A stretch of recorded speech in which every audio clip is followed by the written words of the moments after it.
Healthy and tasty একটা খাবার নিয়ে চলে এসেছি, রাজমা। এটা খুব সহজেই রান্না করা যায়। আর এটা সবাই মানে শুধুই রান্না করে, কিন্তু আমি এটা আলু দিয়ে রান্না করেছি। আর এটা তোমাকে একটু ভিজিয়ে রাখতে হবে, তারপরে এটাকে একটু লঙ্কা দিয়ে আর একটু নুন দিয়ে এটাকে সেদ্ধ করে নিচ্ছি। আর সেদ্ধ করলে এটা একটু নরম হয়, খেতেও খুব ভালো হয়। এই যে আমার সেদ্ধ হয়ে গেছে আর খুব নরম হয়ে গেছে। এবার কড়াইতে আমি তেল আর সাদা তেল দিয়েছি আর ঘি দিয়েছি। এখানে বাটার দিয়ে করতে পারো, আমার কাছে বাটার ছিল না বলে আমি ঘি দিয়ে করেছি। আর হচ্ছে এর জন্য উপকরণ লাগছে হচ্ছে পেঁয়াজ, তারপর টমেটো, হচ্ছে আদা রসুন বাটা, তারপর হচ্ছে ধনে পাতা, লঙ্কা, আর এই যে আলু আমি ছোট ছোট করে কেটে নিয়েছি।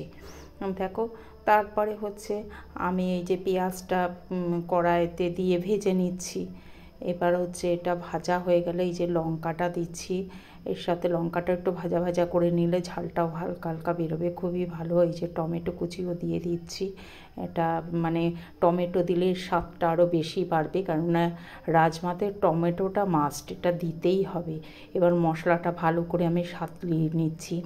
দেখো, এটা একটু যখন মজে আসবে, তারপরে এখানে আমি আদা রসুনটা দিচ্ছি। দেখো, আদা রসুনটা একটু ভালো করে একটু ভাজা ভাজা করে নেব।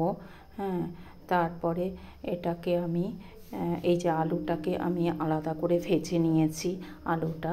আর এই যে মশলা বলতে এখানে হলুদ, লঙ্কা আর জিরে ধনে এটা দিয়ে দিলাম।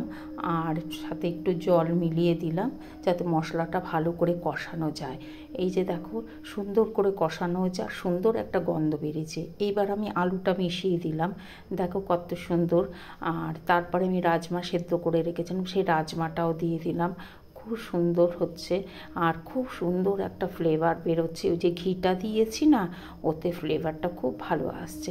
তোমরা পারলে বাটার দিয়ে করো, যার যেটা সুবিধা হয় সে সেটা দিয়ে করতে পারো, কোনো অসুবিধা নেই। খুবই ভালো হয়, একটা টেস্টি খাবার। আর এটায় ভরপুর ক্যালসিয়াম আছে।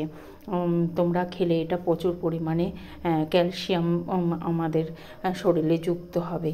এই যে নামানোর আগে আমি ধনে পাতা দিয়েছি আর একটু বাটার দিয়েছি।